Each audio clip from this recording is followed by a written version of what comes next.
तो गाइस कैसे हैं आप सब लोग। बैटल स्पिरिट के एपिसोड 149 के साथ हाजिर हो। तो लास्ट एपिसोड के एंड पे हमने देखा था ये दोनों बच्चों के मास्टर जो होते हैं बहुत ही बुरी तरह से वहां पर हिट होते हैं, जिसकी वजह से वो बहुत ही बुरी हालत में होते हैं, यानी कि वहां पर मरने की कगार पर ही पहुंच चुके होते हैं। और मून ब्योंग को भी वहां पर किक पड़ती है, जिससे मून ब्योंग भी पीछे की तरफ गिर जाता है। तो इसी के साथ ही हमारी जो जाओ किंग होती है वो अपने मास्टर को अपनी गोद में लेकर बैठी होती है और मास्टर से कह रही थी मास्टर मास्टर प्लीज यहाँ पर अपनी आंखें खोलो, लेकिन उसका मास्टर जो होता है वहां पर मर जाता है। तो उसके मास्टर के मरने के साथ ही मून ब्योंग बहुत ज्यादा गुस्सा हो जाता है। तो हमारा मून ब्योंग जो वो अपने हाथ में ब्लेड उठाता है और कहता है कि मैं यहाँ पर इन कमीनों को नहीं छोड़ूंगा जिन लोगों ने यहाँ पर मेरे मास्टर को मार डाला। जबकि दूसरी तरफ से वो लोग सोच रहे होते हैं कि यहाँ पर जो टीचर वाकई में काफी ज्यादा टफ था, हम लोग तो आसानी से इस काम को खत्म करके यहाँ पर से इन तीनों को मारकर जाना चाहते थे, लेकिन इस कमीने टीचर ने इतना ज्यादा रेजिस्ट किया था, हमें यहाँ पर इसको बुरी तरह से टॉर्चर करना पड़ा। ऐसी जाओ किंग वहां पर मून ब्योंग से कहते हैं कि मून ब्योंग मुझे लगता है कि मास्टर मर गए हैं, क्योंकि मास्टर कोई जवाब नहीं दे रहे थे। उसे भी यहाँ पर एक जबरदस्त झटका लगता है क्योंकि जाओ किंग वहां पर रो रही होती है। तो मून ब्योंग इसी के साथ ही वहां पर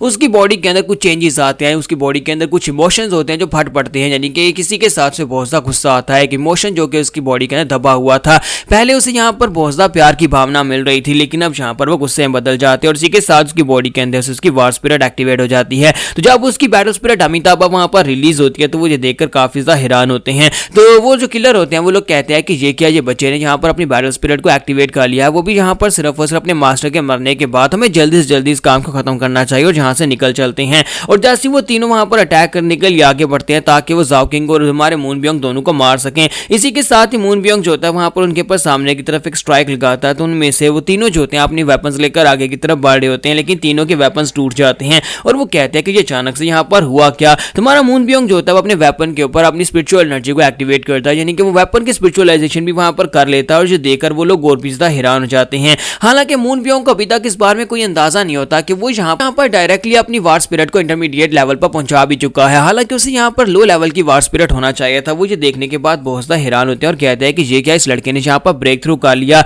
और सिर्फ ब्रेक थ्रू नहीं किया बल्कि इसकी वार स्पिरिट भी इस वक्त हमारे लेवल के बराबर आ चुकी है। ये लड़का तो एक मॉन्स्टर है। जबकि ये सुनने के बाद जाओ किंग भी वहां पर सोच रही होती है क्या यहाँ पर मून ब्योंग एक एडवांस लेवल का हीरो बनने वाला है। और साथ ही अपने मास्टर से कहती है मास्टर मास्टर प्लीज अपनी आंखें खोलो ना, देखो यहाँ पर मून ब्योंग कितना ज्यादा ग्रो कर गया है। मून ब्योंग ने बैटल स्पिरिट को एक्टिवेट कर लिया। तुम यहाँ पर इतनी कोशिश कर रहे थे उसकी बैटल स्पिरिट को एक्टिवेट करवाने की, लेकिन मास्टर तो मर चुका है। और इसी के साथ दूसरी तरफ से एक असैसिन जो होता है अपनी तलवार लेकर अटैक करने के लिए आगे बढ़ता है, कहता है कि हमें यहाँ पर पैनिक करने की जरूरत नहीं है। इस लड़के ने अभी भी यहाँ पर ब्रेक थ्रू किया है, तो इसे पता नहीं है कि बैटल स्पिरिट को यूज कैसे करना है। और जैसे ही वो हमारे मून ब्योंग के करीब पहुंच रहा होता है, हमारा मून ब्योंग वहीं पर से अपनी तलवार को सामने की तरफ करता है और उसके ऊपर अटैक करता है, लेकिन वो असैसिन उसके अटैक को अवॉइड करते हुए अपनी तलवार के साथ मून ब्योंग की कमर के ऊपर अटैक कर देता है। लेकिन इसी के साथ ही मून ब्योंग अपनी तलवार उठाकर उसके कंधे के अंदर धंसाता है, जिसके साथ ही वो लड़का वहीं पर मर जाता है। तो उनमें से एक असैसिन को वहां पर मार डालता है, जबकि बाकी के दोनों जो होते हैं गुस्से के साथ अटैक करने के लिए आगे बढ़ने लगते हैं। तो मून ब्योंग यहीं पर अपनी बैटल स्पिरिट की एक स्पेशल स्किल को भी यूज कर लेता है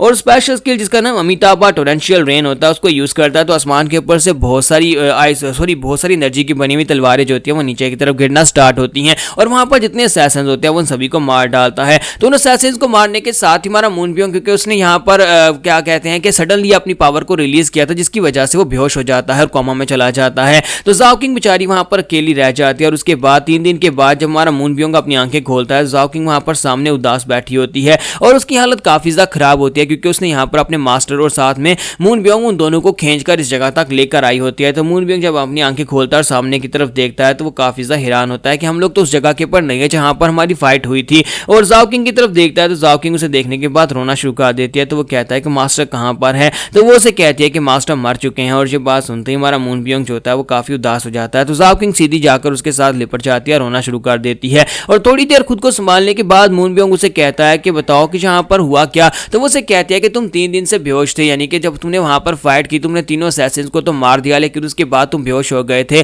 और मैं तुम्हें उठाकर वहां पर से यहाँ पर लेकर आ गई। तो मून ब्योंग कहता है तुम अकेले यहाँ पर ये कैसे कर पाई, तुम मुझे और मास्टर को कैसे लेकर आई। तो वो कहती है कि ये बड़ी आसान था, मैंने वहां पर एक कारपेट बनाया और उसको उसके साथ रस्सी बांध दी और फिर मास्टर को उसके ऊपर डालकर खींच कर यहाँ पर लेकर आई, जबकि तुम्हें अपने कंधे पर उठा रखा था। मैं एक को वहां पर छोड़ना नहीं चाहती थी, कहीं ऐसा ना हो कि जंगली जानवर आकर तुम्हारे ऊपर अटैक कर दे, या अगर मास्टर को छोड़ दी तो मास्टर के ऊपर अटैक कर देते। तो मून ब्योंग उसे कहता है कि तुम्हारे लिए ये बहुत ज्यादा मुश्किल रहा होगा। और इसी के साथ ही मून ब्योंग आगे बढ़ता जाकर उसके साथ लिपट जाता है और उसे कहता है तुम्हारा बहुत बहुत शुक्रिया, अब तुम्हें यहाँ पर ज्यादा सोचने की जरूरत नहीं है, अब जबकि मुझे होश आ गई है तो मैं यहाँ पर बाकी सब कुछ संभाल लूंगा। फिर साथ ही उसे कहता है कि मुझे मास्टर के पास ले जाओ। तो उसने वहीं पर पास ही एक कब्र बनाई होती है जहां पर उसने तख्ती पर मास्टर का नाम भी लिखा होता है। तो मून बियोंग वहां पर जाता है, जाकर मास्टर की कब्र देखता है, फिर साथ ही वहां पर अपनी जाओकिंग की तरफ देखता है। तो जाओकिंग जब उसकी तरफ देख रही होती है कि इसे लगता है कि वो यहाँ पर प्रे करेगा, तो इसी के साथ ही मून बियोंग वहां पर जोर जोर से रो रहा होता है। फिर साथ ही हमारा मून बियोंग जो होता है अपने आंसू के साथ ही उस तख्ती के, उसकी जो लकड़ी उसने लगाई होती है जिसके ऊपर मास्टर का नाम लिखा होता है, उसके ऊपर से मास्टर का फर्स्ट नेम मिटा देता है और साथ ही वहां पर लिख देता है मेरे फादर। और साथ ही हमारा मून बियोंग पीछे मुड़ जाता है और उसे कहता है कि चलो यहाँ पर से चलते हैं। तो हमारी जो जाओकिंग होती है वो भी वहां पर उस कब्र की तरफ आखिरी बार देखती है, फिर साथ ही मून बियोंग के साथ वहां पर से वापस मुड़ जाती है। तो यहाँ पर से नेक्स्ट सीन 1 महीने के बाद का दिखाया जाता है कि वो दोनों वहां पर पास के गांव में चले जाते हैं, वहां पर एक कुटिया एक घर बनाते हैं और उस घर के अंदर रहना शुरू कर देते हैं। और हमारी जो जाओकिंग होती है वो गांव में फल फ्रूट्स लेकर जाती है, जंगल से फल तोड़ती है और उसे जाकर गांव की औरतों को देती है ताकि उनके पास से राशन वगैरह ले सके। तो आज यहाँ पर वो फ्रूट देने के लिए आती है, तो आंटी उसे अपने पास से कुछ पैसे देती है और कहती है कि ये लो बेटा, ये लो पैसे रख लो, इनसे मैं चाहती हूँ कि कल तुम बाजार जाकर अपने लिए कुछ शॉपिंग कर लेना, क्योंकि यहीं पर पास एक बहुत ही कमाल का बाजार है, वहां पर काफी सस्ती चीजें मिल जाती हैं। तो हमारी जाओकिंग काफी ज्यादा खुश हो जाती है और वहां से वापस आती है, जबकि हमारा जाइवैंग जो होता है वो खेती बाड़ी कर रहा था, अपनी सब्जियां लगाने की कोशिश कर रहा था। तो वापस आती है और उसे कहती है कि हमारे पास पैसे आ गए, आज आंटी को मैंने फ्रूट्स दिए तो उसने मुझे बदले में पैसे दिए हैं। और इसी के साथ ही उसे बताती है कि आंटी ने बताया कि यहाँ पर पास एक बाजार है, तो मुझे लगता है कि हमें कल बाजार में चलना चाहिए। और साथ ही वहां पर उसके लिए उसने राइस बनाए होते हैं, तो वो कहती है कि मैं राइस बनाया लेकिन ये थोड़े से जल गए हैं। तो हमारा मून बियोंग उसे कहता है कि हाँ ठीक है कोई बात नहीं,